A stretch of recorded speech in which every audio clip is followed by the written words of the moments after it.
Assalamualaikum warahmatullahi wabarakatuh. Perkenalkan, nama saya Muhammad Cayana, nomor NIM 2102010116. Perkenalkan, nama saya Gilang Sugi Kuswandi, nomor NIM 21020101023. Perkenalkan, nama saya Muhammad Hikmal, nomor NIM 21020010129. Di sini kami akan mempresentasikan tentang konsumsi, tabungan, dan investasi. Selanjutnya saya akan menjelaskan tentang konsumsi. Konsumsi merupakan kegiatan dalam pemanfaatan atau menggunakan barang dan jasa. Kegiatan konsumsi atau pengeluaran konsumsi terdiri dari: yang pertama ada konsumsi pemerintah. Pengeluaran pemerintah yang meliputi pembelian barang dan jasa, pembayaran balas jasa pegawai, dan penyusutan barang modal. Yang kedua ada konsumsi rumah tangga. Pengeluaran yang dilakukan oleh rumah tangga untuk mendapatkan barang dan jasa sebagai kebutuhan hidup sehari-hari dalam suatu periode tertentu. Faktor-faktor yang mempengaruhi besarnya konsumsi rumah tangga. Yang pertama, pendapatan dan kekayaan rumah tangga. Semakin besar pendapatan rumah tangga, maka semakin tinggi juga karena kemauan untuk membeli kebutuhan juga semakin meningkat. Yang kedua, tingkat bunga. Tingkat bunga yang tinggi juga dapat mengurangi konsumsi karena biaya ekonomi dari kegiatan konsumsi akan semakin mahal. Yang ketiga, perkiraan harga di masa depan. Adanya perkiraan kenaikan ataupun penurunan harga di masa depan akan mempengaruhi tingkat konsumsi rumah tangga.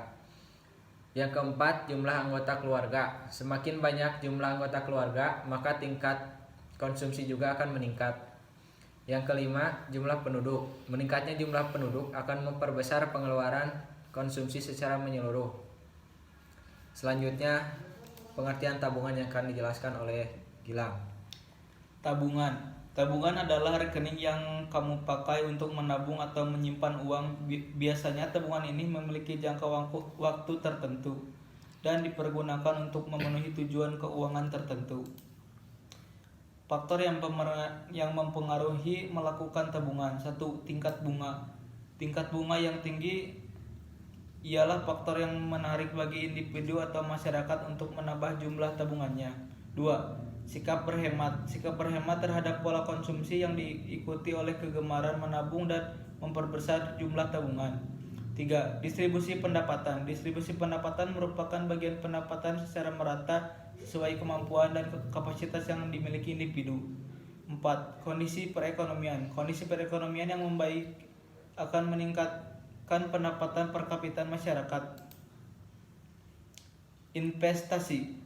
Investasi adalah aktivitas menempatkan modal baik berupa uang atau aset berharga lainnya ke dalam suatu benda, lembaga, atau suatu pihak dengan harapan pemodal atau investor kelak akan mendapatkan keuntungan setelah kurun waktu tertentu.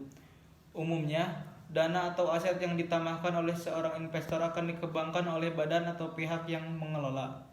Keuntungan dari hasil pengembangan tersebut nantinya akan dibagikan kepada investor sebagai imbal balik sesuai dengan ketentuan antara kedua pihak. Selanjutnya akan dilanjutkan oleh Hikmal tentang Berikut beberapa tujuan penting dari investasi. 1. Untuk mendapatkan penghasilan tetap. 2. Untuk memperoleh kehidupan yang lebih layak dan stabil di masa yang akan datang. 3. Berguna untuk mengembangkan usaha. 4. Mendapatkan jaminan dalam bisnis. 5. Membentuk dan mengontrol dana untuk suatu kepentingan khusus. Contohnya seperti kepentingan sosial, kepentingan ekspektasi, dan lain-lain. 6. Mengurangi tekanan inflasi. 7. Investasi dapat dipergunakan untuk menjaga hubungan antar perusahaan. 8. Berpartisipasi dalam pembangunan negara. Bentuk investasi. Investasi aktiva real. Investasi ini digunakan oleh seorang baik dalam bentuk yang terlihat maupun yang tidak terlihat, seperti investasi tanah, investasi logam, investasi properti, dan lain-lain. Investasi aktiva finansial.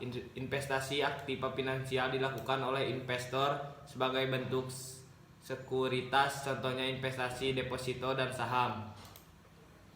Manfaat investasi: meningkatkan aset. Hal ini dapat ditetapkan pada investasi properti, pembelian tanah, apartemen, atau rumah yang harganya kelak akan naik. Memenuhi kebutuhan di masa depan. karena banyak kebutuhan yang tidak terduga di masa depan. Investasi sangat tepat sebagai sarana pemenuhan kebutuhan yang menunjang masa depan. Investasi di masa sekarang bertujuan untuk menunjang dan mendukung kehidupan di masa depan karena nilainya akan naik. Gaya hidup hemat. Dengan investasi, seorang akan mencoba hidup hemat untuk tetap berinvestasi. Pada akhirnya orang tersebut akan menghindari membeli hal-hal tidak penting dan bersifat lebih ekonomis. Menghindari hutang. Dengan gaya hidup sederhana, seorang akan menghindari hutang. Orang-orang yang memiliki komitmen investasi akan menghindari hutang dan lebih memilih hidup hemat untuk memperbaiki keadaan ekonomi. Sekian dari kami. Mohon maaf bila ada kesalahan. Terima kasih. Wassalamualaikum warahmatullahi wabarakatuh.